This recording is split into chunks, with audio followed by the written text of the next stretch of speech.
Okay, so I'm here with Robert Thomas, running for area 61, Kansas House District 61. I'm doing this at the Coffee Bar, lovely place in Topeka, because I messed up and didn't book the room at the library. I need an assistant. If anybody's interested in donating their time, I could use some help. But we're here to talk to Robert about, to bring him the questions that I have from constituents. You've ran before, right? I did, yeah. So I ran last cycle. At that point in time, I was running as a libertarian. Really no intention of winning. It was, I want to say, a protest vote, but I'm a teacher and parent and grandparent, and one of the things we always teach as far as democracy is the importance of voting. And so it frustrated me every time I'd go in to the ballot box and see just one name for each position. And it's okay, we're not really voting because there's only one name here, so it's not really a choice. And so that's why I ran last time. But as I did, the message started getting out, and I got a lot of positive feedback. Yeah, I had a really thick beard at the time and bald head. Yeah, I remember you now. The bald head. Yep. So yeah. You look so different. But I can still recognize you. Look so different now. Yeah. So yeah. Anyways, I got a lot of positive feedback. I ended up getting about 35% of the vote, despite having pretty much zero money to run on, very little time, because again, between the primary and the general is my busiest time of year as a teacher and as a coach, and so I had very little time to spend on the campaign. So this time I just took a look at it and said, hey, I really feel like I'm ready to make a run for it. But to do that successfully, I really had to switch back to my roots of being a Republican. Yeah, I was going to ask you about that. Yeah. Why the switch? I have a friend that's running in 81 that I've talked into running. Okay. He had to have a conversation with his wife. It's not just like applying for a job or something.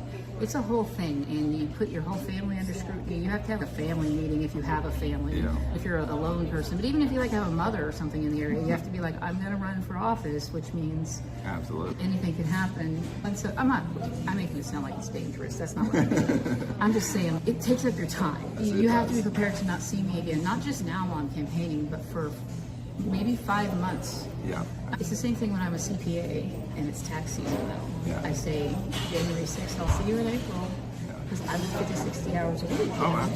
But you have to have the support system that's on board with it. You do, absolutely. And that was definitely one of my mistakes last time. I wasn't planning on running last time. I was at the Libertarian Convention. I was going to run this year against somebody else, somebody on the federal level. But last time I'm like, it was just a last minute decision. My wife wasn't there. So when I got home from the convention, I had to tell her, hey, by the way, I signed up to run. That was an interesting conversation. So she held that over my head for a while, but it was good. And like I said, there was no intention of winning. So I'm glad it worked out for you, Robert. But I'm still alive. I don't recommend it to anybody. For anybody to do. Just come home and be like, hey, by the way, I'm running for Kansas House. That's probably not a good idea. Yeah, no, it's definitely not. So I love the passion though. Oh yeah. You probably weren't even thinking in the moment. You're just like, I'll do it. And then you're like on the way home, you're like, uh-oh. Absolutely. She married you. She probably knows it's part of your personality. It's probably not a new trait. It is not. I've gotten myself in trouble a couple times before. So when you say your Republican roots, do you mean when did you switch to libertarian? Okay, so tell me your journey. I didn't get into these questions. This is way more interesting than absolutely questions, but no, they're stupid. You guys have very great questions. Absolutely great.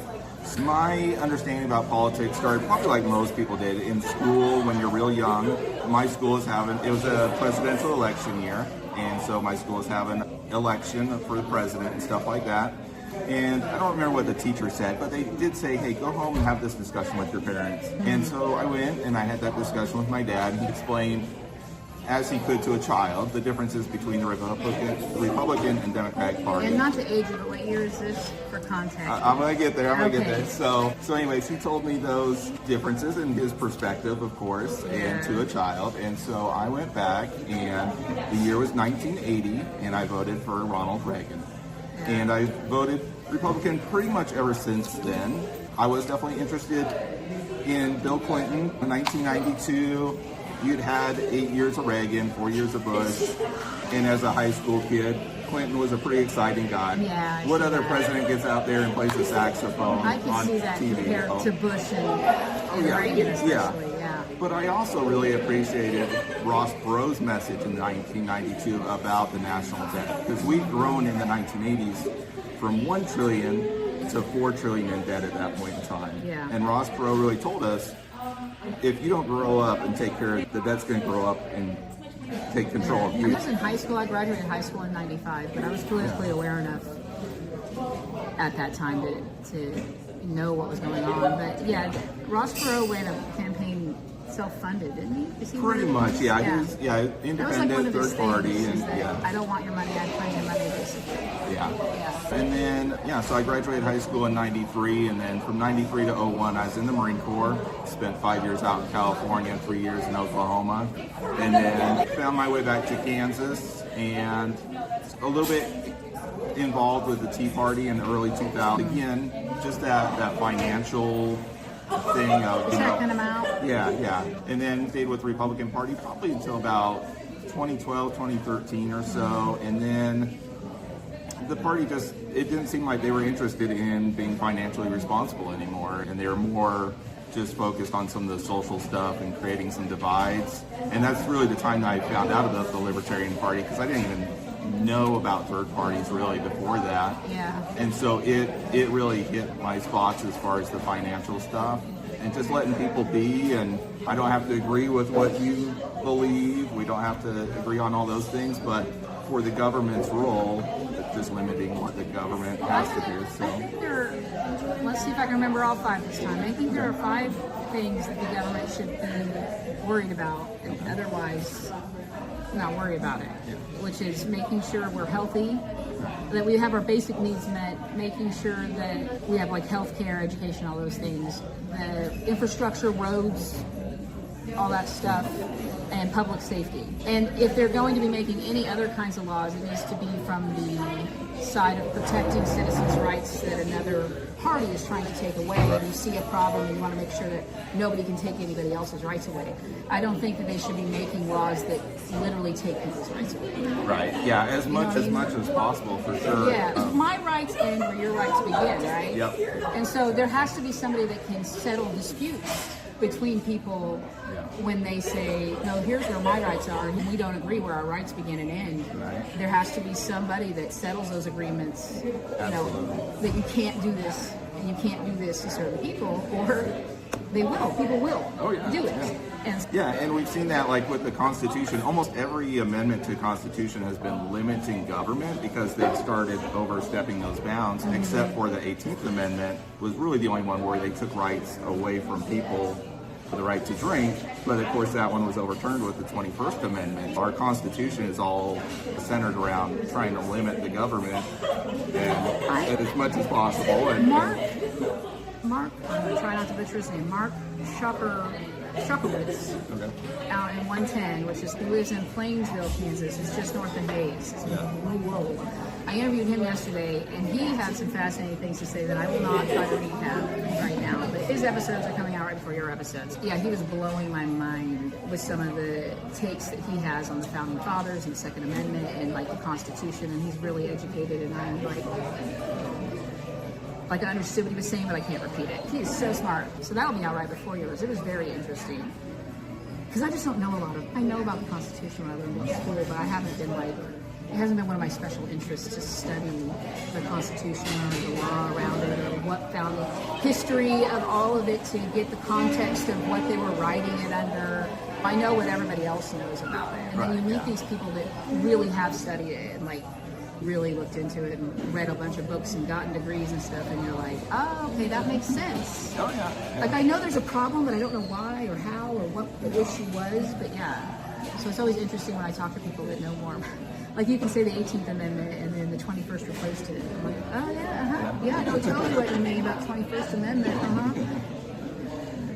I end up with a bunch of notes of things to Google and look up. Oh, for sure. And that's one thing I really enjoyed, like last time I ran and this time I ran, is just finding out so much information. As you run into people, just talking with different groups and stuff, it's just finding out so much what's going on in your community and stuff like that. Because what I found in these interviews with people that I'm talking to, and I feel like they're telling me the truth, is that the way that people are perceived online and believing in Kansas and thinking and feeling in Kansas, especially when you're talking about rural districts or ones that aren't in a city populace, is not meeting, and these are like Democrats too, they're going out there. I interview everybody, so the things people are saying to them do not match up with what they see online people say, and that the reality, what really, because people get online and they're just loud, and the majority of people are just different when you really get down to the issues and talk to them, and a lot of the issues that they're currently wasting time on in this current legislative session are not one of them is something that an actual voter has brought up as they knock on doors. And so it's not even about partyship, it's about having people in there that are going to be willing to do the work, that won't be bought and paid for, and that are going to do the work for whatever it is their district is sending them there to. And ultimately, yes, your decisions do impact all of Kansas because you vote on those things, but you are being sent there by your tribe to represent them in the state house. And I just don't think anybody is taking that role. Not anybody, there are people, but I just feel like a lot of them, especially the ones that have the power right now, are wasting and squandering and not respecting that state house. And it makes me angry that they would go in there and disrespect that. We're moving and I can see the Capitol from my porch when there's no leaves. I'm like, yay. I have so much love and respect for Capitol buildings. I don't I can't even tell you why. But just the feeling that comes over, and like I'm getting chills thinking about it. When I go inside, I love Capitol buildings. I was going to say, have you been inside? I've been inside. Yeah, no, my kids went beautiful. to school here. I went every year in 5th grade and chipping down to get to the top with them. And then, I went in tour. No, I I've looked been up. in- I'm like, I'm not climbing up. I've been there. in Lincoln's, I've been in Des Moines, I've been in Madison, Wisconsin. It's small but beautiful, and there's good cheese around it. I love, anytime I'm near one, I go inside and look at it. So, no, and ours is special because it's a state house, and a lot of people don't understand the difference to that. So it's a lot bigger and grander because it used to hold the whole state government, and now it's changed its roles. But it's bigger and beautiful and more grand than a lot of other Capitol buildings, and it's older, and the history there, I can feel it when I walk in the room.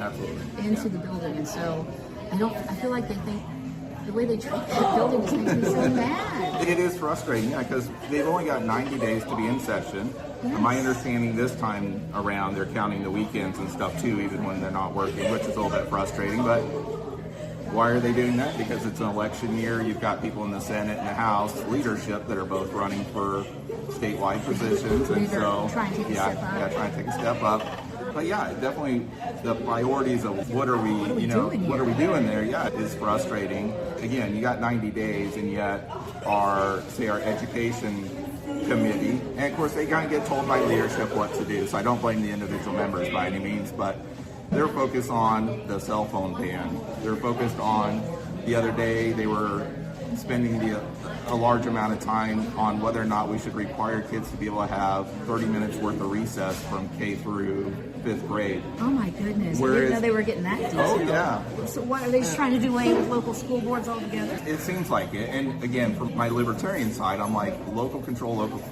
plus the other side is everybody's frustrated with property tax right now. You were just talking about your car and the amount you spend. 56% of our state budget goes to education. Depending on where you live, somewhere around 50% of your property taxes go to education, and yet our education's dropped to 28th, I think it is, in the nation. So we got to figure out how to make that work. Because what happens is they cut money to services, and they never lower the taxes, and they actually raise them again. So if you're cutting all these services, when is the benefit going to pay off to the taxpayer of lower taxes? Because that's your whole reason why you want to. You're tired of wasting everyone's tax dollars on things you feel are frivolous. And so it's just, okay, can we have it back now? It's been long enough.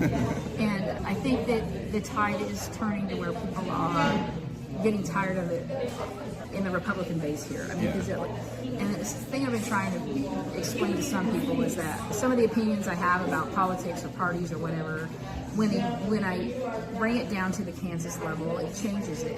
Like, you can't have the same attitudes at the federal level, because I've done the charts. I have a few of them out, but I'm going to go really in depth on the fact that the Republican Party has had pretty much control over Kansas since '93. They've had super majorities. They could veto anything the Democrat government did. They've had the Senate just flat out, and then the House. I haven't looked at all the percentages, but it feels like they've always had the super majority there too.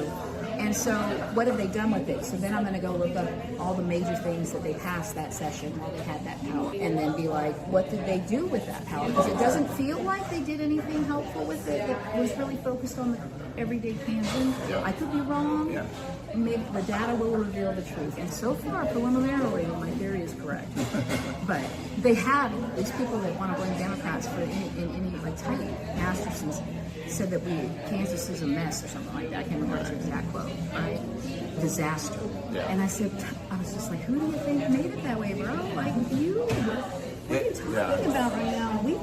Not we, but Democrats have never had any power here like that to make things horrible. And it's just, we got to get, so I'm trying to go beyond like looking at like parties. I'm unaffiliated. Yeah. I'm going to make all of you work for my vote. I'm going to make all of you make me love you kind of situation. Because once you put a letter behind your name, then it's like these expectations come on you, even as a voter or a citizen of, and online, for my opinions, I've been called MAGA, I've been called a liberal, I've been called a radical leftist, because there are libertarian views that I do agree with, but not everything. So I do agree with a little of everything. And so I don't want to pick a party, because once I pick a team, that's what it feels like. And then I'm beholden to that team, and I can't criticize that team. And I'm just like, that's not how any of this is supposed to go. Yeah, and to that point, the independence is the fastest growing group in Kansas politics because people are getting frustrated, especially the younger generation that sees this. Yeah, that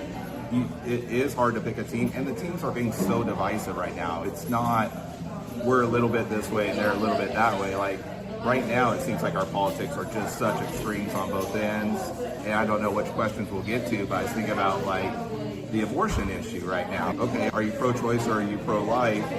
And there used to be some room in between to describe where your boundary is, but right now, so often with the Republican side, they want absolutely nothing as far as abortion. Solely on religion, yeah, and then you've got certain Democrats, at least the ones that are making the news, that are on the other extreme. And at least the Republicans will say it to what degree of truth there is, that they want it all the way up to the last minute nonsense. Yeah, it's so, trimesters. Yeah, but whereas the vast majority of Kansans are in the middle. Well, I think put it on it, though, right? Yeah. So if you put it up to a vote to the public, you have to then respect the vote of the public and stop fighting that, like they're doing in Missouri. They're really trying to mess them up over there. So if you voted on something, whoever it was got it on the ballot, and we all got to vote on it, and we all voted a certain way, then it should be a done issue. We shouldn't even be talking about it in the State House. It's over. We voted. It's done. Let's move on. And anybody that's going into office right now should just be like, the voters voted on it, so I'll just respect the voters. And I've had a couple candidates, that's their position on abortion. Yeah. Because it doesn't matter. Because the voters voted on it, and that's what matters. So it's frustrating for them to continue to do that when we're all like drowning. We're all out here drowning, and we need a lifeboat. And it shouldn't even be discussed anymore at this point in the State House. Just let it alone and move on with our lives. And we've been discussing it since the 70s. And I don't think people are falling for it anymore. I think there's a shift, is what I was trying to say earlier. There's a shift that people are not falling for this nonsense of trans bathroom bills and abortion and all these other things and all the, I guess, rhetoric is what you would call it.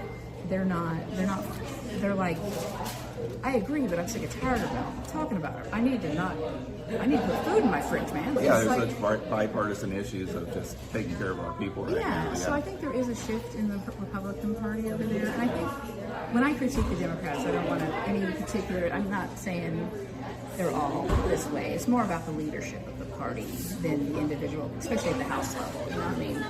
I think there's plenty of great people doing the best that they can, but ultimately the party leadership at the federal and the county and all that, I think, are not listening to their base at all about what it is that they want in a candidate. And then they don't put up a candidate that meets any of that criteria, and then it's somehow their fault for not voting. Vote blue no matter who. We'll go down and hit. I can't wait. I hope I'm still alive when the history books tear into that one in the political science classes. Blue no matter who. And I'll admit, I was part of the cult. Yeah. I was just like, blue no matter who.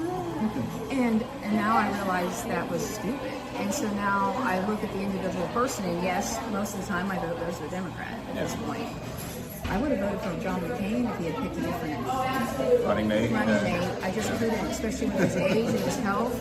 Because I thought Obama wasn't experienced enough. It was something personal. I thought he was too green. He wasn't going to be able to get anything done, and I feel like that's what happened. So I think that, and then when you talk about Kansas, it's just we have got to get some more not power back, but like stability in that power structure inside that state house, to where people are going to be beholden to their district's needs, not the party needs or anything else. Because I guess what they do is they vote against some bills or with some bills as a trade-off. You vote for my bill, I'll vote for your bill later. But if your bill hurts my people and my bill helps my people, then they're a wash, and we've done nothing. Yeah.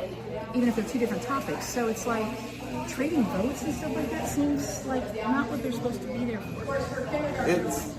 It can definitely be ugly. I think probably more so at the federal level and state level. But there's that saying: if you like sausages or the law, you shouldn't see how either one is made. And yeah, some of that can get a little bit ugly, and it's really hard. I think you brought up a great point as far as getting some quality candidates. Right now, it can be really challenging, especially federal level, because it's just gotten so ugly and divisive, and you're just secking all these, not you, but these people online, and we're just going to go and attack this politician, you know. Talking to you. They're just taking clips from things you've said that people put out in the mainstream news media. They haven't taken the time to speak with you about it. Right, yeah, even at local level, you got to be a little bit crazy to run for something like this, because you never know who's going to jump online and start talking things. Or luckily we're old enough that not everybody had a camera with them when they were a kid, because there's probably some things I did as a kid that as a teen, I would, as a teen, or 18 maybe even after that,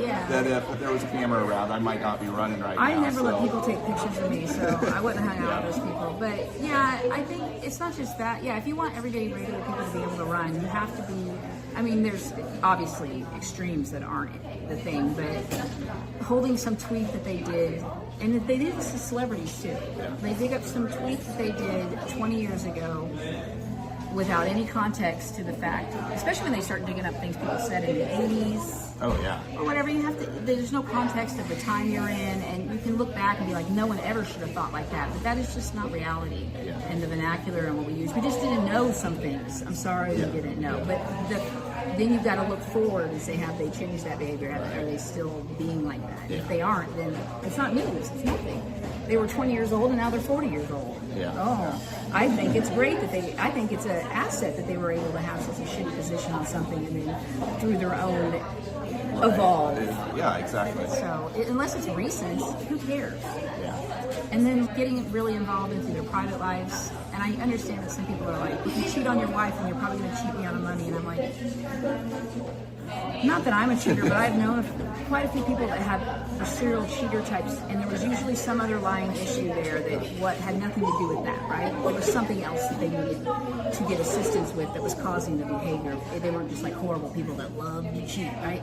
And so that's not true. People have affairs on their spouses all the time for a myriad of reasons, and that has nothing to do with your ability to protect my interests, as long as everybody was consenting adults. And so I think that's a libertarian view I have, is that I should be able to do what I want with my body as long as I'm not impinging on your rights while I do it.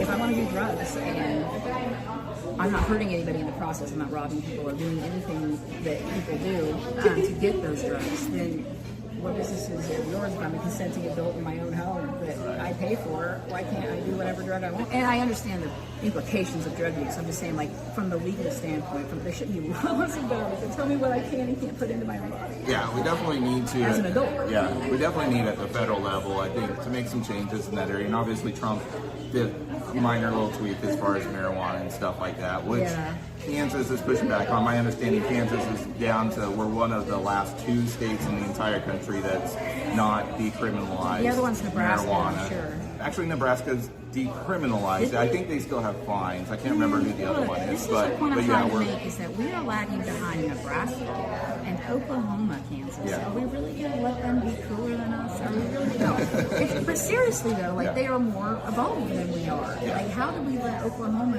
at least on this one particular issue, or Nebraska? I thought for sure Nebraska would be the last one because they sued Colorado and it was this whole thing. But yeah, we are surrounded on 3 sides by people that are selling it. And so we are dealing, if there are negative repercussions from it, which I don't really think there are, I've seen the positives. There's a lot of positives when they legalize it, like teens not using it as much because it's not cool anymore, and all this other stuff. And so if there are bad things, we're getting it without any of the revenue. Yeah. Because they just go over there and get it and come back over here. Yeah, and my big thing, of course, is if you're getting it on the streets, what's being blended in.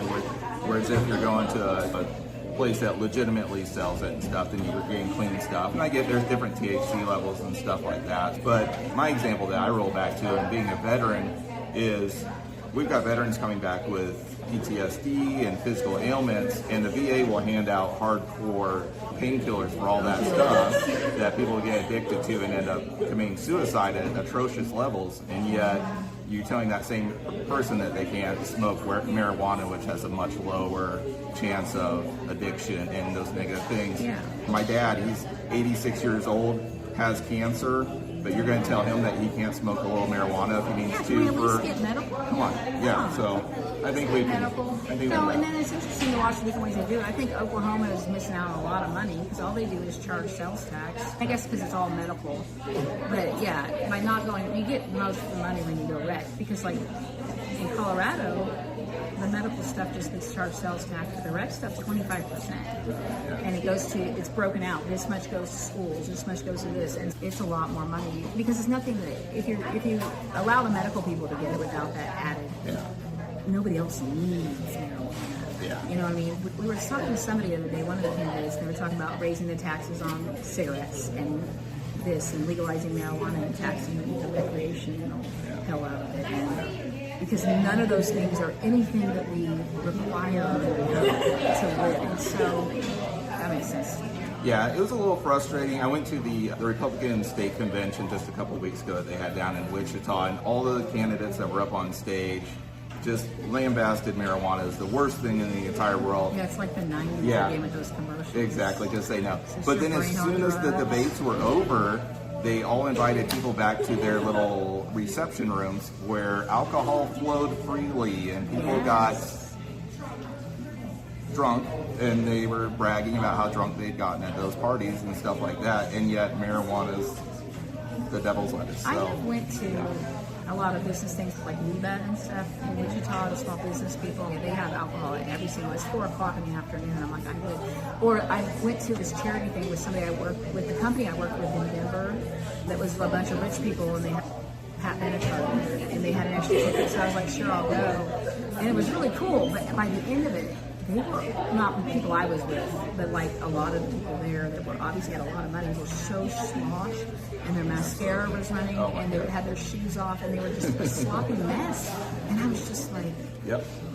But they'll tell you that if you're smoking a little marijuana, relax, that you're a terrible person. So. silly. And I just think it's one more way that they're wasting time on things that they shouldn't. They aren't one of those 5 things that should matter. And it's so much money we can make, and everybody else is doing it. There's definitely something we could make a change on. Yeah. And most cancers want it too. It'd be If great you for look the at the farmers. polls and stuff, yeah. Oh my gosh. Yeah, that's, yeah. It's just silly for us to not do it. If there are negative things, the benefits far outweigh the negatives. We can work on that. So, Let me try to pull this shade a little bit. yeah, see if that works. might be better. It's a cool effect and everything. There we go. There. Yeah, there we go. So let me get these questions here. I think we've covered some of it.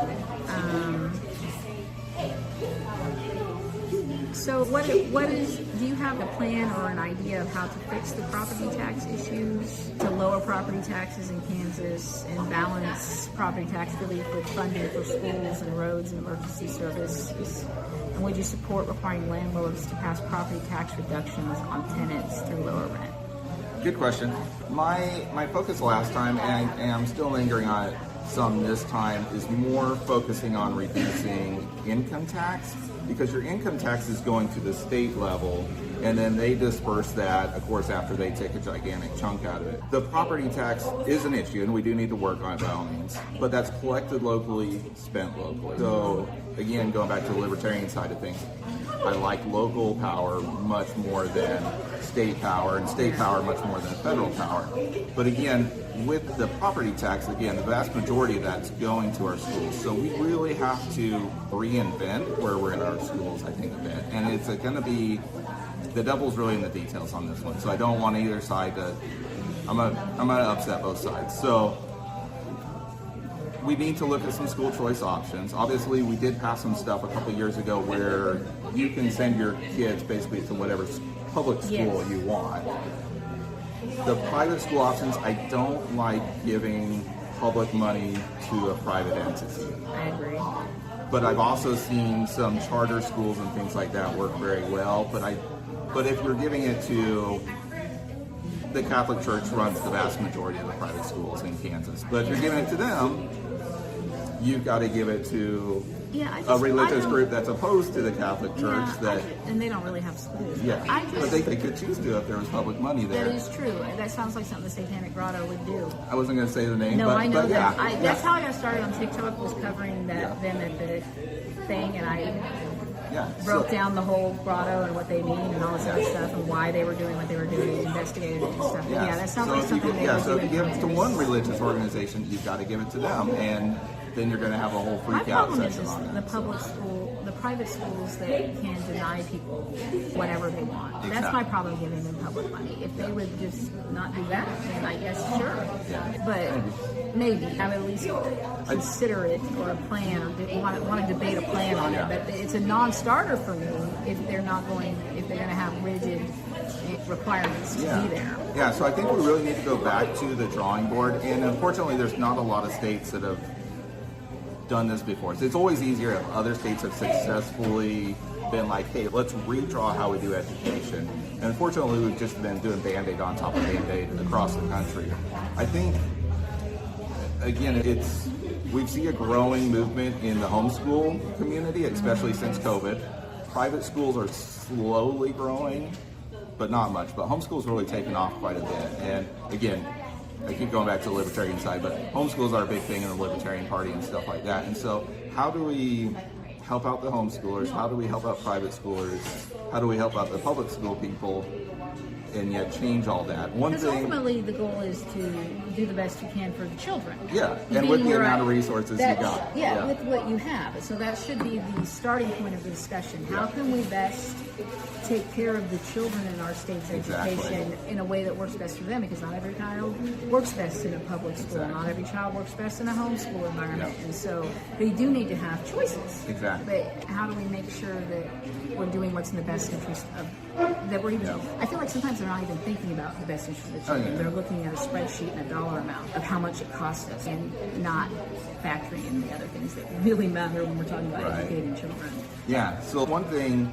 Yeah, I'm a school teacher. I've been teaching for 13 years now. So the other night, I was going over to my school, taking some pizzas to some art kids that were doing a mural in my classroom and stuff like that. 9 o'clock at night.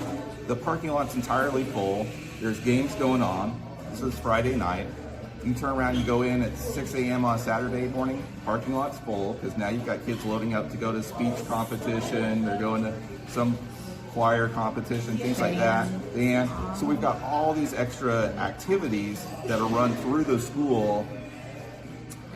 And I know I'll torque off some teachers and stuff like that that love their programs and their sports and stuff like that. But a lot of those, we could help our homeschool kids, our private school kids, if we ran those through a Parks and Rec program. So you could be involved in XYZ private school. We're not giving any money to a private school, but you've got free access to be part of the football team. You've got free access to some music appreciation and stuff like that. So maybe taking some of that standard public school stuff and moving it to a different department, that then you can be part of any of these things and still have access to it. And it could be cheaper too. I think, with the sports especially, maybe not the arts and music and stuff like that, but they're already running those programs through the Y and through the sports leagues. Why do we need to have them ran through the schools too? It's like because I had a kid that played basketball at school, and then he would play basketball at the Y, at the Boys and Girls Club. And then they got traveling leagues nowadays where they go all over. Yeah. I don't think, maybe there used to be a need for it there at the public school level, but I think there's a lot of other options. And like you said, if you make sure that those are financially accessible to everybody, then it would be better handled under a department like the rec center, or people like investing in parks. So it's not, The thing about defunding something, it's not necessarily that you are just taking the money away and saying good luck. And you're taking the money away because there's a better way to use that money in another way that will fill the same need. Yeah, yeah. And I think like anytime you try to take money away from the school system or try to take away their sports, but I don't know if you'll be able to. I think It's a long shot. It's not gonna. Yeah, it's probably not gonna happen in my lifetime. But and the other thing is too, you get like the really big schools like Garden City or something out west.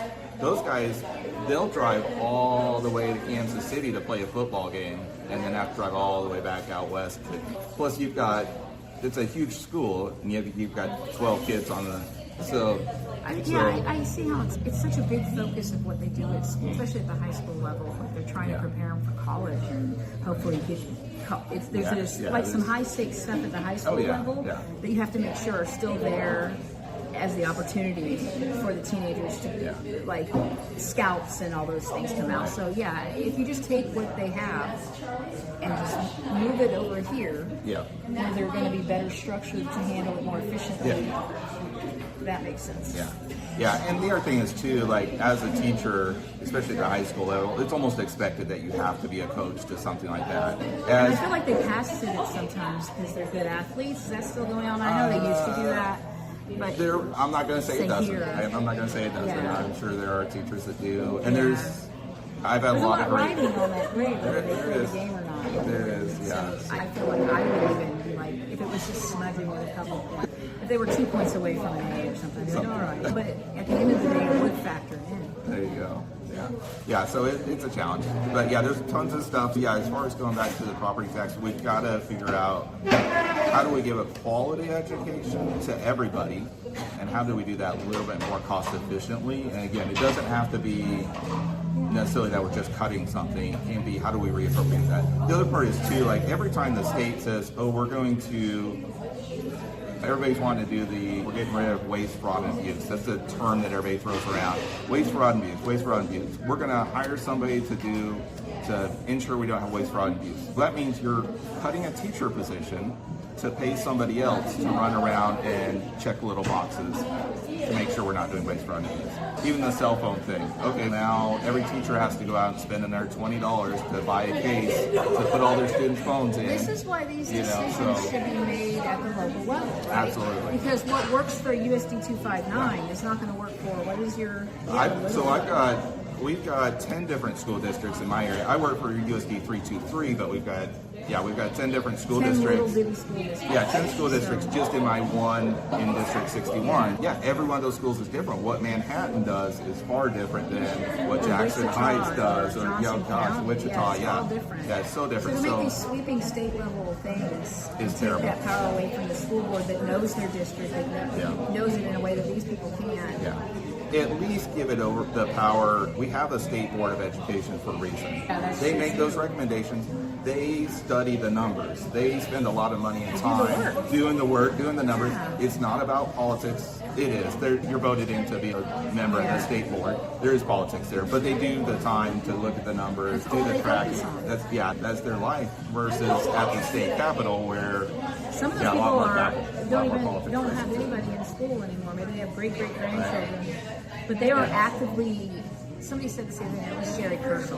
They're not like actively having people in the school district right now to fully understand the needs of the school districts right now. And so, who knows that? But the school boards. Right. Yeah, and you got some of these politicians that hear stuff online or on the news. What was it, several years ago about the whole having cat pans in your classrooms and Just stuff? last year they were talking about it. They're still talking about it. They are still talking. That was made like as a meme 6 years ago, 8 years ago, just to lambast how utterly ridiculous politicians were, and then politicians actually started believing. The only thing I found about Twitter is like, when they had emergency. They sell these emergency kits online, and it's scary because they're marketing towards teachers like you to have in their classroom in case they have to go hide from a shooter with a young child that needs to pee. That's the only reference I have ever found for litter boxes in classrooms, and I'm like that, and that's just scary. It's got different identities. But So teachers are going to put litter boxes. We have to get IEPs sometimes to get teachers just to let my kids stand up in the class in the room because he's falling asleep. I had to get a whole IEP and have a meeting about it. You think they're just going to let my kid in a litter box in there? Right, yeah. Yeah, and some of these people actually believe that we're having the kids do this. And so, yeah, that disconnect of reality versus, I don't know, it gets a little frustrating. So. Yeah, I do. I feel like a crazy person sometimes. Am I the crazy one or are they the crazy one? Right. That's one reason I like to have these conversations because then I'm like, look, we're not the crazy ones. Yeah. Now, if you do go to my classroom, there is actually cat litter in there. It has nothing to do with using the bathroom, though. I run a wood shop and I do automotive and stuff like that. So sometimes we get oil on the floor, and so it's a nice dry sweep. So we do clean up. But no, none of my children have been using that to do their business. No, and I'm sure there would be serious repercussions if anybody There would be- attempted to do. be something. There would be a meeting with the parents. There would be something. That was very awkward. Very much. But yeah, so you like covered the education and because it all does connect to each other, right? It does, yeah. The next thing is like healthcare access. We haven't really talked about that. Okay. Do you support expanding Medicaid in Kansas? If there were federal ACA funds, I don't think they're available anymore. If we ever Right. had the chance again, what should the legislature do to address rural hospital closures and healthcare access? And how would you expand access to mental health services across the state? Okay, there's a lot to unpack there. There were so many more questions I had. Yeah. Look, when I did this, I was just like, it's had an cool. idea, and I was like, hey, if I got to interview people, do you have any questions? And I just got so many questions. Excellent. Yeah, those are all great questions. Yeah. As far as expanding Medicaid, I would like to for sure. We're a rich enough country and we're a rich enough state that we at least for sure should be able to have medical care available for all of our children. As a young parent, that was one of the big challenges I had. I spent my first 8 years in the Marine Corps, and so we had health care for our kids there. But then when I became a civilian, went to college, we were poor enough that we had state coverage there. But then I got my first job, and I was making a whopping 25 grand a year for our family of 5. And at that point in time, that meant that I made enough that I had to pay my own health insurance, which great. Everybody wants to get to the point that you're not on the government dole, but that was like $1,000 a month. So when you're making 25 grand and half your income's going to, cover insurance for your kids, that gets pretty hard, and it's only gotten worse since then. So yeah, and it's hard to start a business too. That's the other thing right now is we keep throwing money at, say, the new Arrowhead Stadium or whatever they're going to end up calling it. So we can throw those guys billions of dollars, a giant multi-billion-dollar family, but we're not doing anything for our small business owners. And as a small business owner, trying to cover healthcare either for your own family or if you've got employees, trying to figure out healthcare for them is a giant mess. I don't have the answer for that. It's a giant mess, and unfortunately, most of it's at the federal level. So there's what we can do at the state level is really is pretty minimal. We did have the opportunity to expand the Medicaid before. I don't know what the current status is and stuff I'm pretty like sure that. that's all because Trump came and took it all back.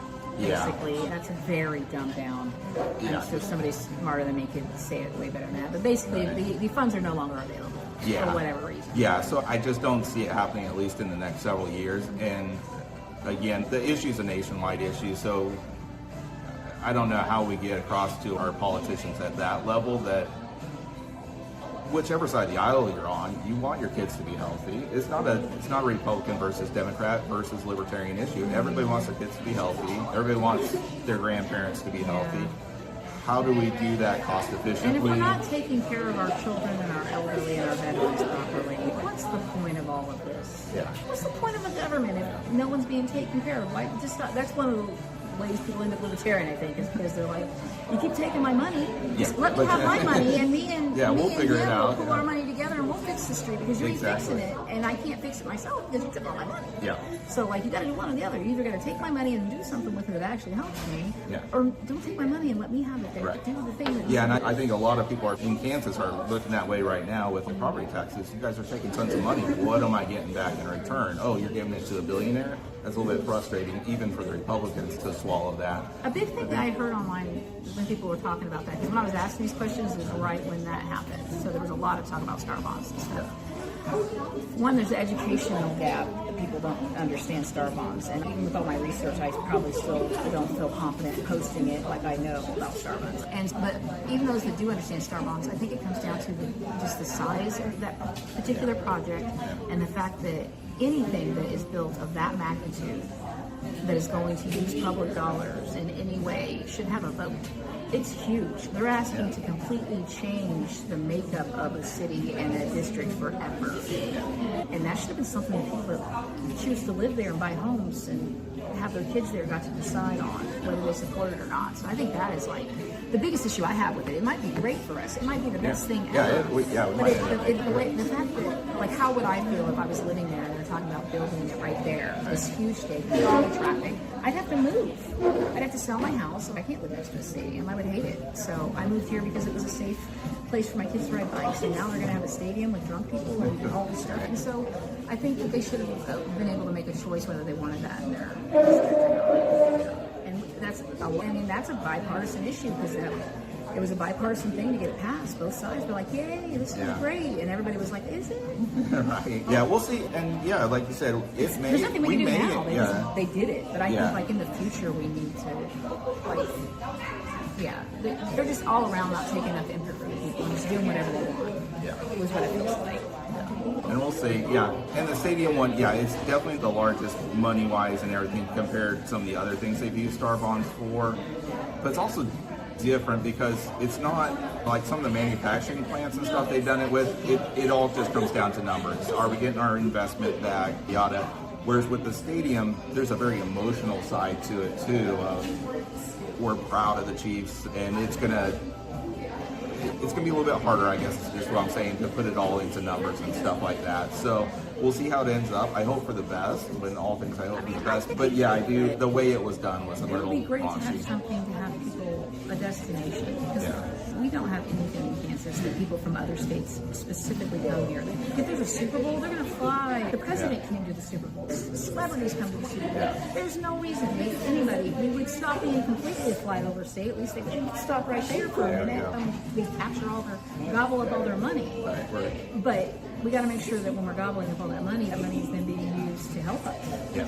And the after the fact, and not just put into the pockets of people in the state house. They're good friends. Yeah. So Yeah, we'll see. guardrails. Hopefully it works. Yeah, guardrails. Absolutely. Hopefully it works out. Nothing we can do Done about is it done now, yeah. Yeah, and there's nothing we can do. I think maybe the people that get elected could eventually be the ones that could hold them accountable in the future if they don't do what they're supposed to do. But ultimately, at the end of the day, you're beholden to whatever agreement is made right now. There's nothing you can do by the time you get to office once the next contract's year. done, It's all over. There's not a lot you can do about that. Moving forward, I don't even know because it wasn't Kansas House people that made that decision or senators. I mean, I guess they did it in the off season.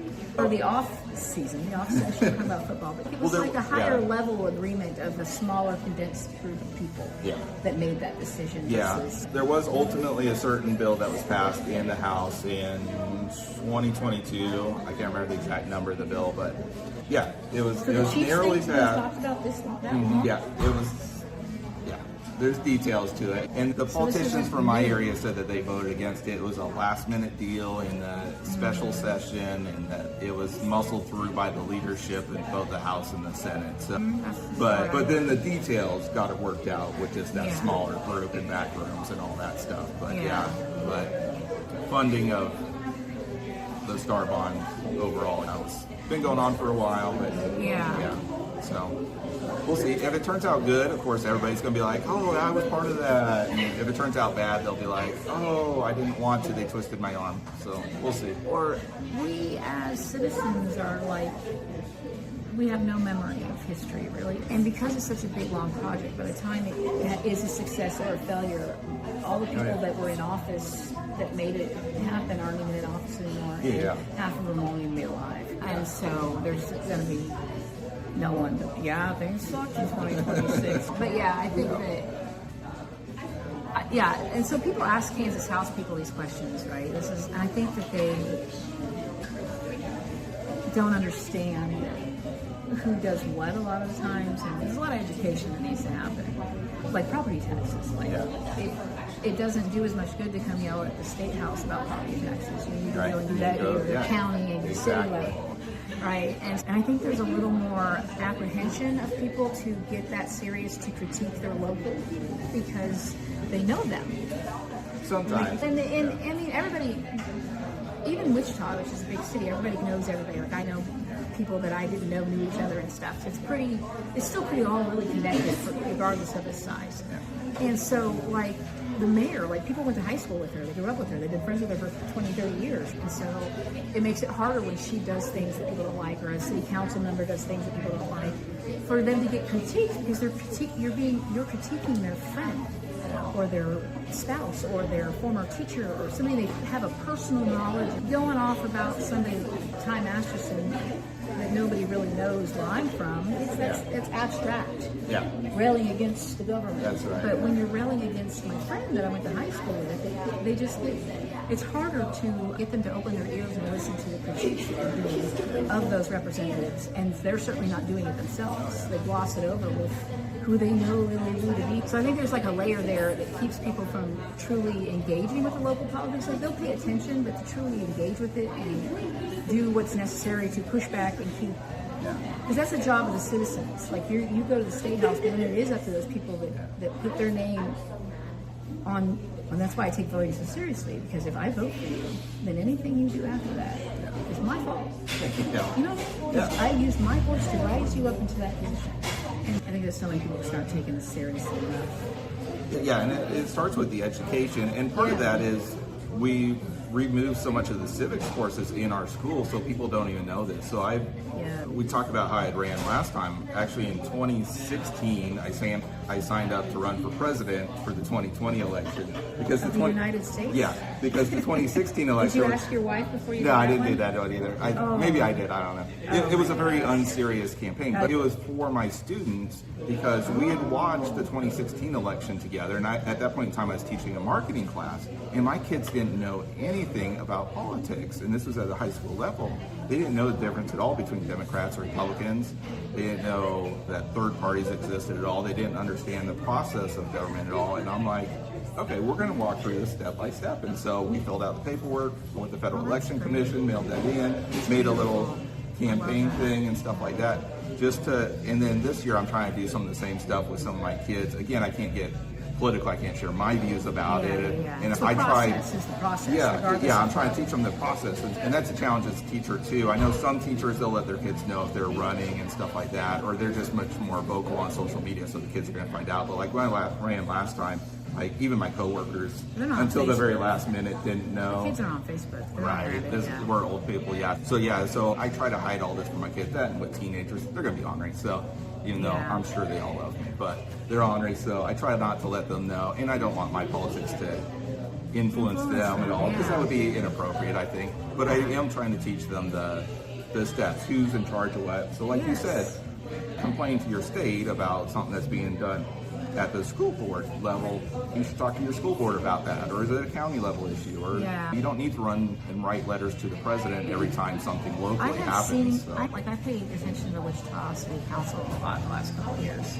So I've watched a lot of them. And I'd say 2-3 times a year, there's somebody that goes in there and it's like Parks and Rec, and they are just going off about, they are mad about something for 5 minutes that has nothing to do with anything, and the council just, and then they let them leave, and they're like, next, and I'm just like, why are you yelling at the council about that?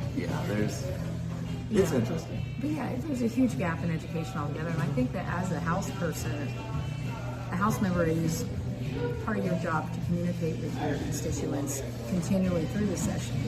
I've talked to the other people about this too that I've interviewed, but not just sending something out after the fact, like letting them know if there's opportunities to talk about it, and not in a way that's telling them how to vote on it or talk about it or whether it's supported or not supported, just strictly the facts, educationally.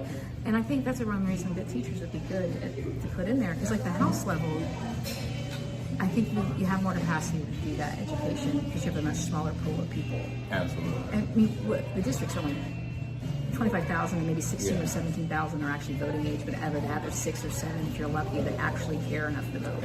And so you're not trying to educate too many people at the Kansas House level. I mean, Wichita City Council members have 50,000 people they're dealing with. They need more districts. That's a whole other. But so like I think 25,000 people, and you boil it all down, you're really just trying to reach maybe 6 or 7,000 that are actively voting adults.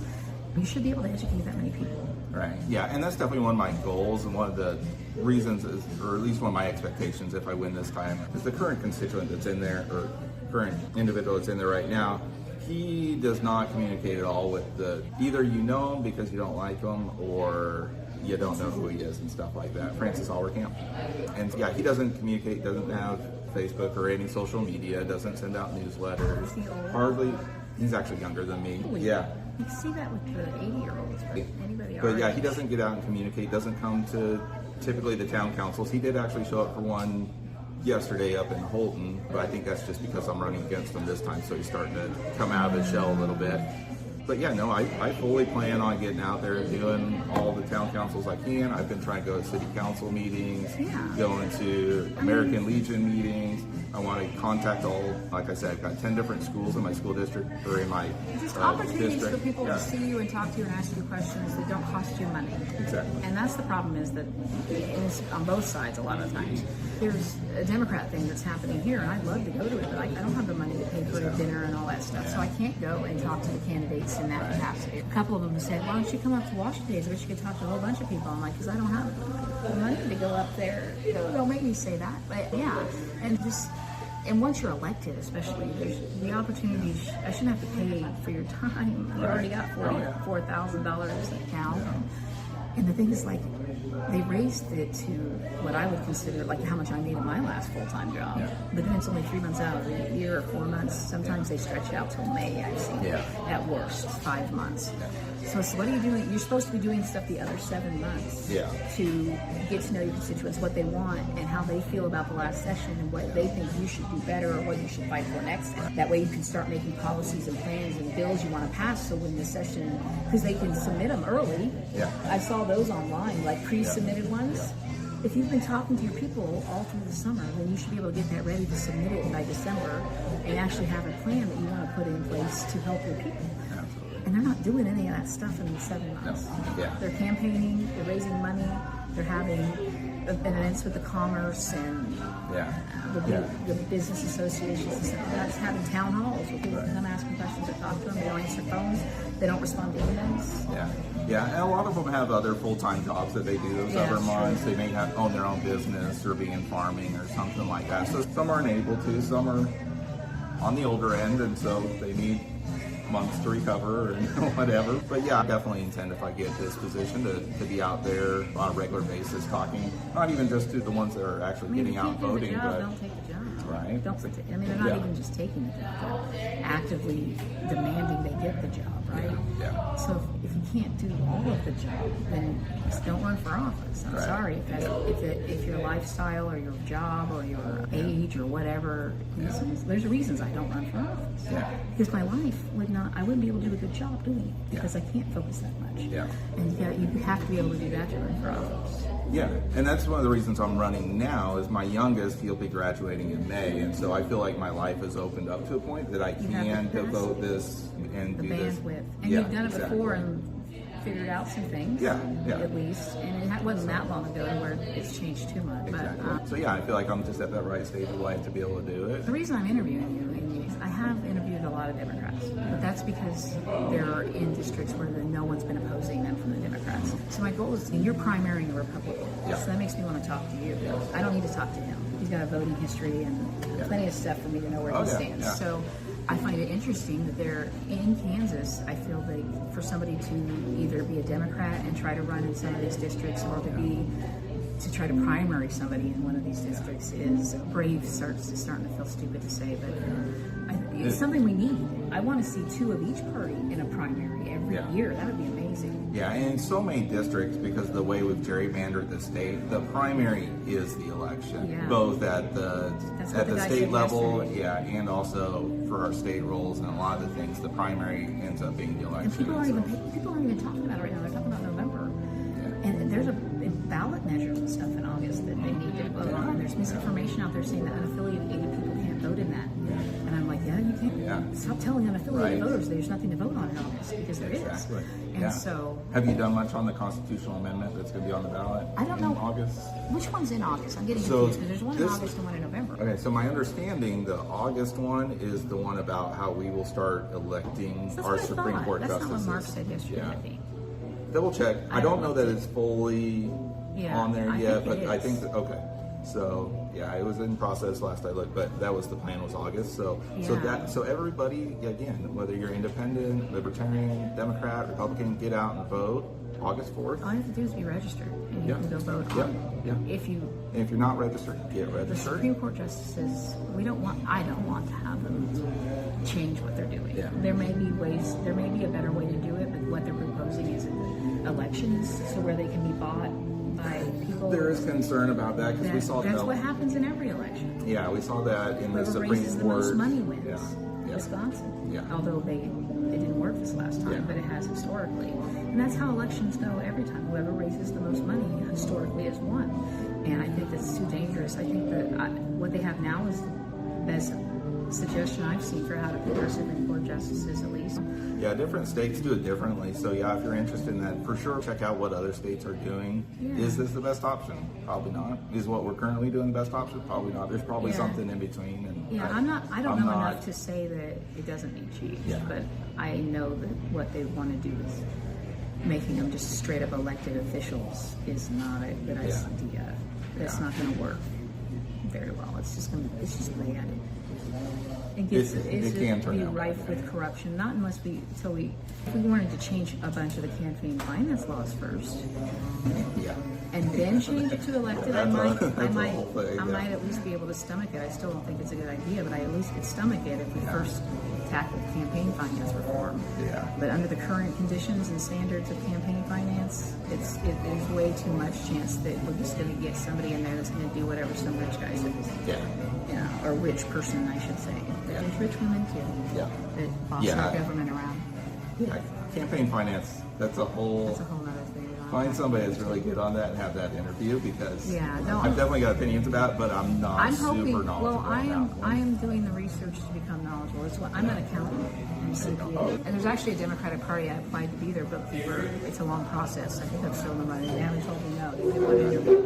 It's 8 to 10 hours a month for one of the county parties. Yeah. Because I want to see. I want to look behind the curtain. What did you say? Yeah. I want to see how the sausage is made. I Yeah. need to see how the sausage is made if I'm going to eat it. Right. I can't. I don't. I wish I could just blindly eat the sausage and just run my life around, but I can't. I need to know what's in that sausage to fully understand whether I agree with it or not. Because I have my theories, but maybe it's not. Yeah. But I think it is. Yeah. But I don't know. And a lot of that campaign finance stuff is part of the challenge of running against an incumbent. So like you'll see occasionally where you've got 2 Democrats or 2 Republicans, but usually the time you'll see that in Kansas at least is when there's a new position, when somebody's retired or something like that, and then you get a new group. But usually Like when what's somebody... happened with Marshall, man, they are just, and the governor. Yeah. There are so many people running for those seats on both sides. Yeah. I don't know if I haven't been paying attention long enough, but it feels like there's not usually that many Republicans and that many Democrats going Yeah. for one seat in the Yeah. state at all. Yeah, it'll be interesting to see how it shakes There's a lot down of and stuff. interesting things happening. Yeah. We have But yeah, going primary. against the incumbents. We have a it's primary tough. in 61. We have 3 candidates in 66. We got everything to choose from out there. Yeah, And that'll be then interesting. That'll be very interesting, and because of their demographics, it's anybody's game. Honestly, Yeah. they're so weird in that area. They're not It's- because of the college kids moving in and out. It's like the political things shift over there, whereas like a district like yours is pretty. Or Topeka or even Wichita, there's Yeah. pretty solid data that you can look from the last 5 years to make some decisions. But yeah, Yeah, Riley County, so Manhattan, Riley County, it's got a lot of challenges because going back to the property tax, there's so much area in that county do that you they have Riley can't. County in yours? Yeah, just a little nugget, very northeast corner Yeah. of Manhattan. But yeah, there's so much property with the college and with the lake and everything else that they can't get any tax base from. So then the taxes you still got to build roads all these ways and stuff like that, but you're only taxing, I don't know, whatever the percentage is, 60% of the people to pay for 100% of where the county roads Well, the and stuff bulk like of their that. people so. are under 30. Yeah. I did the profile. Yeah. I haven't put it out yet, but I have the spreadsheet Yeah. that shows like the percentages for every house district. But yeah, and Yeah. yours is what you would expect from a rural district. Yeah, It's yeah. older white people. Yeah. Yeah, 66. I'm really interested in that one. I think whoever wins that's going to have to shake a lot of hands, and they're going to have to get a lot of people to register to vote. Because I think whipping that younger group, you've probably got a lot of people who live there but are not registered. I don't know Yeah. how much you've gone into numbers on that one, but I that was haven't going to be an done it. I interesting haven't race. with 125, I will eventually, Yeah. because that race is not decided till November, so I have Yeah. time. And I want to re-interview people later on and see how they're doing and all that.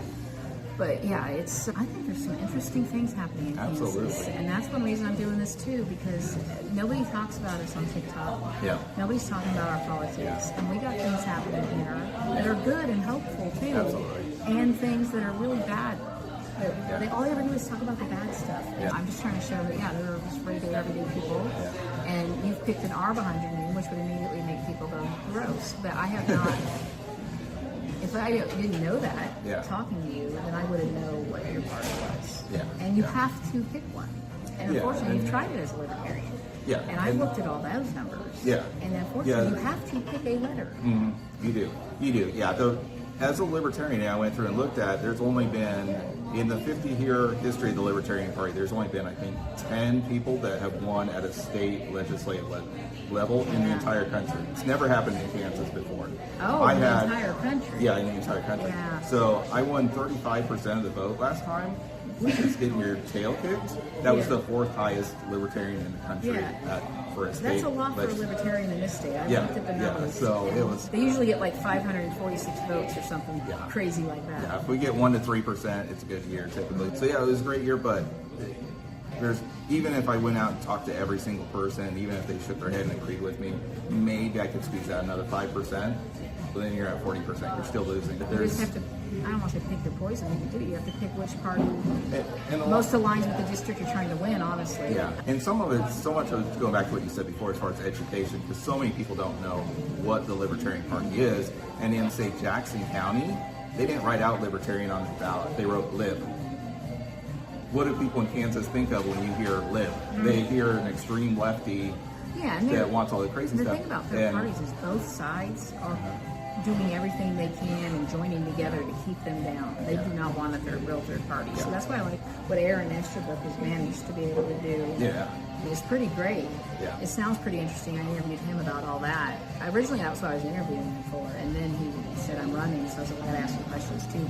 But yeah, so it's been really hard to get a third party going anywhere, much less here in Kansas. And if it's going to start somewhere, it's not going to be here.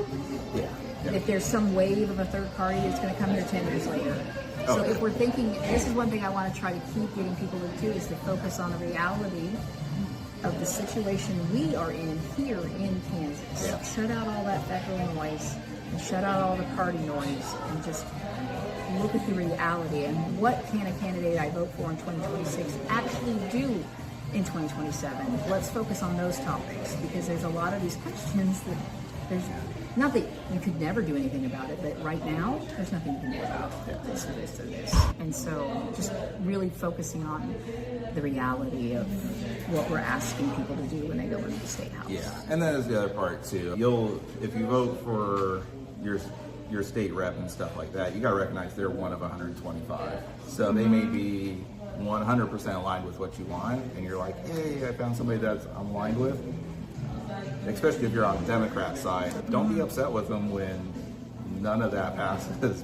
They're Yeah. going to try. They're going to do their best. They're going to have those conversations and at least start the conversation, the That's why I think education. there needs but- to be a little more balance, Yeah. so that we do have an equal there's not an equal representation of voices inside that building right now at all. And I think that a lot of people have said that the bottom line issue is that it comes to making sure there are people in there that are working for the people, like all the people, not just the people that have money. And so that's a problem that is on both sides a lot of the times. The focus needs to be on getting the right people in there that can do the right job for your district and for your needs there, and shut out the noise of everything else, because that's what they're hiring you to do, basically. They're electing you to go there and represent the district's needs, and that may not always match up with another district's needs. So just reality and education. Yeah. I don't know, people like to live in their, it's just, I realize it's easier to just not pay attention and just worry about your life, but Absolutely. we have to stop doing that, Alex. Yeah. And the leadership's going to pick which committees those people end up on. So Yeah. you may find somebody that's, like you said, you're an accountant in finances, but they might stick you on something that has absolutely nothing to do with your knowledge base, completely waste your talents because they don't want to hear your voice. Yeah, to keep you busy and Yeah. not in that conference room Yeah. where they're talking about the things that you truly know more than they do on. Yeah. Yeah, and it's all this the political game and the chess pieces, and I think everybody's getting really sick of that. Yeah. That's why the independents are growing faster than right. anybody else. I know. I was in a meeting with a county Democrat group the other day that's all about getting elected, and I was like, and they were somebody that had ran, an older guy that ran before, said we've got to start knocking on the doors of the unaffiliated people and trying to win them over because there's just not, they're growing too fast. And I said, yeah, I've done the numbers. I have the charts. They're the fastest growing in the federal in the country. And I was like, I wonder if that's true in Kansas. So I looked at Kansas numbers, and yeah, they're the fastest growing demographic. And I know I am. And it would take a lot for me to feel passionate enough to switch back to a Democrat. I switched for Bernie. Yeah. And then after all that, I switched back to unaffiliated. So for me to switch just to vote in a primary, to switch back and go through all that trouble, someone's going to have to really motivate me to want to vote for them. But the flip side is you don't get to vote in the primary. You'll get to vote on the special stuff, but not for candidates in the primary. Again, lots of times the primary is really the election. So that would be the one argument I would make on that. And sometimes you just got to choke down the I would vomit. probably different tactics if I was living in a rural area. I live in Topeka, and my rep is, I can't say his last name.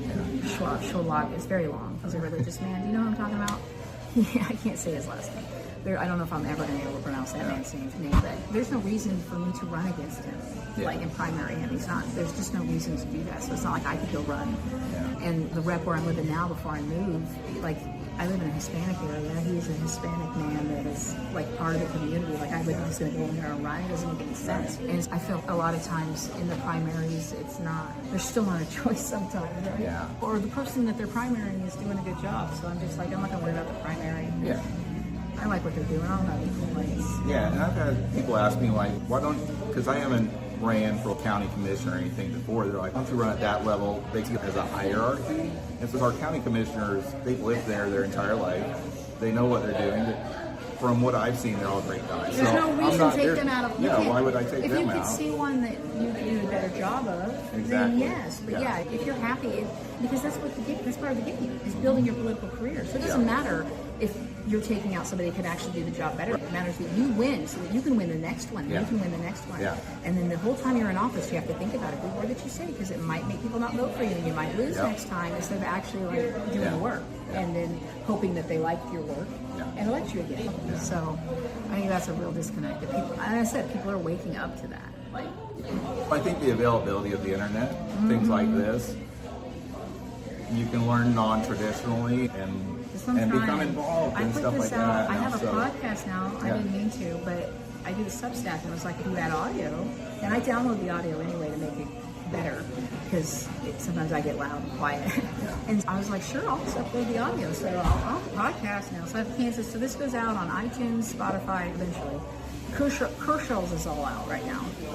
iTunes, Spotify, there's Substack articles, there's Substack videos, there's YouTube, Facebook, Instagram, and TikTok. Yeah. I put it out on every platform possible. And I have been doing like a lot of research lately on how to reach rural voters and rural people, because it's harder. They don't let you pinpoint it like that. So it's some of the rural people, I can't just come at them with, here's a campaign finance report. I have to, like, I don't know, get my friend's cow or something and lure them in. I did a video the other day that was my cat, but it was me talking. Yeah. I just lure them in with a cat video. Because everybody loves a cat video. And they're just randomly scrolling to like disconnect for the day. And if you can like have your cat on your grandkids and knock them down, I don't even put the better. babies online. I put them on my Facebook, but it's friends only. I don't put them on TikTok. I don't want them out there. Yeah. I don't want their images. But my animals are up for grabs. But yeah, just you have to think outside the box when you're trying to reach people on social media. Absolutely. And who you can't just necessarily produce the same content on one as the other. If I make, that's why there's a lot of production where I need help with these video editings, is because I do put the longer forms out there on YouTube and Substack, but if I'm going to put it on TikTok, I can't put a 6-minute video. I got to figure out how to condense that down without cutting out all your words. I cut out my words. Mostly. I don't try to cut out, I'm not trying to snippets where they say weird things, but I can't put 6-minute videos out on TikTok. No one's going to watch them. Yeah. So you have to do some of that too when you're campaigning. Now, have you done much analytics as far as who's watching your stuff? Is it the same people over and over again? Not yet, because it's just, I don't really have enough. I just now started putting out Like I did Amparo cars a while back, but it was like 3 hours long, and it was not. And it's evolved now, so you're lucky. You're like my last interview for now of 10 people, I think. And so now no one else is scheduled for a bit. But now I have a process, and I have a checklist, and I have a Google thing, and I have an organization that I did not have when I did cruise shows. And I've gotten the questions now, so it's been an evolving process that's getting more and more efficient, and then relying less and less on just straight up asking questions and just having a conversation, which is what I want. But like when you get like the Noah kid in District 66, he needs questions to get that information out of him because he's 22 years old. Yeah. But he says things like, he said, I've been wanting to run for years. Since middle school? Like, he's an adorable. Well, if you look at like Pete Buttigieg, remember some of the high school videos of him asking questions and stuff, you're like, okay, some of these guys were in it from their teen years. He's So, definitely got some sort of special interest in politics and stuff. And I don't know. Like I said, 66 is so. He could win. The kids could love him or something. Who knows? Yeah, he might connect. He could win, and we could have. The most fascinating thing is that, not to keep talking about somebody else's district, but the current incumbent has been in there for 20 years, and he wasn't even alive when they took office. It's just fascinating to me. So what's your thoughts on term limits? Speaking of 20 years, being there 20 No, years. I think we should have term limits. I hate that we have to do that, though. I feel like a responsible person, like if I send you into office, I expect you to do it for maybe 8 years or so. And then what I expect you to do is say, okay, I've had my time. Let me go and find my replacement, tap some people on the shoulder, throw my support behind this person, and get my people to support this person, if you can find someone. Yeah. And then train them and help them run and help them while they're in office know how to do all these things. And so I think the mentorship role is lost when they're in there for 20 years. Yeah. And I think that it shouldn't be a retirement plan for somebody. It should start at 60 and then be in there at 85. There shouldn't be people regularly dying of old age in office. Right. You know what I mean? Ending It up just- in nursing homes for a month and you don't even know where they're at, kind of stuff. Well, yeah, because they're so disconnected from the reality of the everyday person still here. Not just because a lot of them have money, so they're disconnected from that reality, but just like they don't have kids in school, they don't have a stake in the game. They're on their way out. Oh, that sounds terrible, but you know what I'm saying? Yeah. You have more of a stake in the game. You have children, you'll have grandchildren. You have a stake in what happens here, and that's who we need in there. People that are making decisions that impact your life. And so we need regular people in there that are smart and can do the job, but just aren't like just rich people trying to make a name or get power or whatever the other myriad of reasons people go into politics for. Yeah. Which leads to another thing. So Article 5 convention just passed in our state. So what that does, you give me the glassy-eyed look. No, So what never that heard does, of it. okay. So they've been trying to pass this for years. So basically, Article 5, the states can get together. They each send one representative to make amendments. And so the two amendments that we've been pushing for is balanced budget amendment, or at least some sort of fiscal control. This is for our federal government. Some sort of fiscal control and term limits.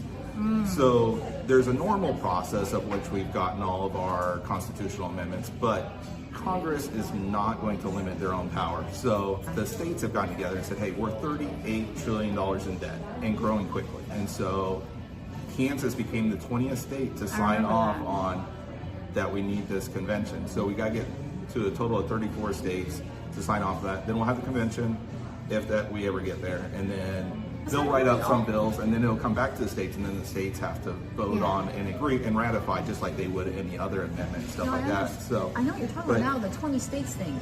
yeah, and so it had been a Kansas rule that we had to reach the supermajority to be able to become involved in that, but that went to the Supreme Court this last year, and they said, no, federal Constitution overruled state, and so therefore you just have to have a simple majority. And so that passed this year. It doesn't mean anything's going to happen because again, we've got to get to 34 states nationally. But is it primarily a Republican thing that is joining in on this? It's bipartisan because people are seeing we're spending $1 trillion a year just on interest on the national debt. If that is really the two things, I hear the Democrats like demonizing that process and the 20 states things, and I have not had a time to fully look into any of it. But that's just what I hear from my circles, because that's the people in my ears.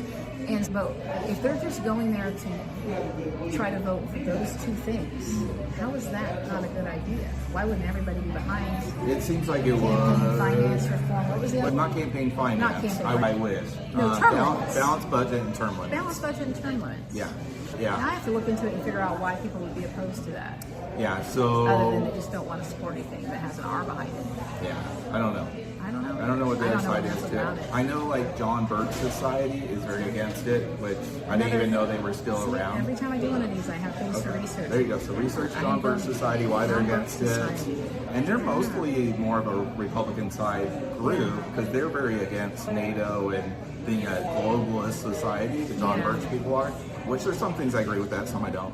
But yeah, for some reason they're opposed to the Article 5 convention, I'm not sure. But yeah, totally support that. Of course, now it's already passed, so my support doesn't matter anymore. But Yeah, it answers I would questions about your belief system. But I would also push for state level term limits. I believe most, or at least a lot of states have term limits, and they're typically 6 to 10 years, somewhere in there. Yeah, that's reasonable. Kansas hasn't, again, they don't want to give up that power. It's really hard when somebody gets power to take it away, right? There's that saying, was it power corrupts or something like that, and absolute power absolutely corrupts or something like that. So we got to keep, I want the position, but I don't want it forever, and I don't want to become corrupted by it, so. Yeah. Yeah. It's not your retirement plan. Absolutely not. You see a problem, you feel like you have a solution, and you feel like you can do your best to try to make that solution happen for your district. Yeah. And if that's all you accomplish in your one term, Yeah. and that's all you get, then that's all you get. But if you just focus, I feel like if you just go in there and you focus on doing the work and doing what's best for your district, and then you stay connected to them outside of the legislature, why would you not get elected again? That seems like a much better way to get elected than to worry about donor money. I didn't take any money from anybody last time, partly because I'll be looking I at wasn't. it. I have it all okay, downloaded. Okay, cool. I've got my money in there last There's time. not a lot but- of districts to where I can. There's not a lot of districts where I can really pull the historical data, because a lot of them are new people running that don't have Okay. campaign finance Yeah. reports, but people like you do. So I can pull that into the Yeah. equation, because you could be doing great this time, and then I could find something nefarious in that one. But I haven't really looked yet. But so yeah, I'm pulling together when I can. I like to get an equal amount of data, but when you have an incumbent that's been in there, I can get like all of last Okay. year's, and I have one report from the new person. But with someone like you, I can get more Yeah. data. So I'm gonna do. I have it all downloaded. I just have to like make spreadsheets. It's a lot. Yeah, I've gone through even just with like my opponent. I downloaded, printed off all of his campaign finance stuff Yeah, I do since like 2016, and I went through and pie chart. analyzed. I do a pie chart of how much is this and how much is that, Yeah. and then how much is individuals and how much is PAC, what kind of PACs they are, and then I put in there a list of the donations, who they got from, and then a little description of what that is. And they can always go Google it and look it up too. But Yeah. I just don't see a lot of so far, I don't see a lot of the incumbents having individual donations, hardly at all. Yeah. They're certainly not the majority of what they get. And Yeah. they're getting money from things in Washington and out of state and other countries, and money that I don't even understand Yeah. why that organization would be trying to buy political favor at the Kansas House level. Yeah. And then they may not care at all about the Kansas House level, because sometimes because there's limits on what they can give to somebody nationally, they might be like, hey, all I can give you is 10 grand for your campaign nationally. But what I'm going to do is help all these people below you and fund their stuff. And it helps the whole, again, going back to the letters, it helps your whole party. And if the national party only has to spend money on your campaign because they don't have to care about those people now because they're all well funded, then It takes the burden off it the takes party. it takes burden off the party if somebody else is paying for all those So guys. they can focus on Yeah. sending bombs Yeah. places. Yeah. Yeah, I know. I see. This is one of those things I know is all connected, but I haven't really quite figured out how. Yeah. And I'm just like, what? And then I end up researching it, and you just saved me some time. Do the numbers. See I what the will. numbers say. No, I I'd definitely be do very the. excited. I'll to see definitely it, do but- the numbers. Yeah. I do the data, but as far as the why Yeah. they would take those people's money at the Kansas House level, Yeah. it seemed weird to me. But that makes more sense. That they're supporting they're helping support the foundation, so the people at the top. And going back to the marijuana thing, At least all the ones I've seen all take money from the beer distributors. The liquor people, the Beverage Yeah, Association. the ones that would be competing against marijuana. Beverage Association and the automobile dealer people. And That automobile. one seems so weird. No, What's that's what's that about? keeping us from getting high-speed rails or public transit Okay. because they can't lose their cars. Yeah. And so it's holding us back because we are so car dependent. And once again, just focusing on reality is that we only have a finite amount of resources to fuel these things. And even if we're plugging them in, we're still using those finite resources. So we have got to figure out a way to consume less energy. Yeah. It's not just about building more energy or what kind of energy we're going to use. We have to stop using so much. And our cars use a lot of that renewable energy, like non-renewable energy. So I really want high-speed rail. I go to Wichita, Topeka a lot, Yeah. and I just went to Hayes. And I have to That's do all work in the car boring. on my phone, and I Oh my can't have God. my laptop. Yeah. And my husband's driving anyway, and I'm getting car sick. And I'm like, if I could just, I would pay $20 to just one way to go to Wichita and back. If I could just sit here for an hour and just do work on my computer and not have to worry about the road or bumps, or I could just get up and use the restroom right there. It would connect the rural areas and make people be able to live there and Yeah. afford to come to Topeka for their job. Yeah. And not have to look at going, or even in Topeka, I've been trying to find a job here since I moved here, and I'm going to have to go to Lawrence or 30, 40 minutes away even from Topeka to get a job that I want or that pays me. And so if we had a high-speed rail, it wouldn't be that big a deal if I had to go work over in Johnson County. Just jump on the train like they do from Philadelphia to New York. Yeah.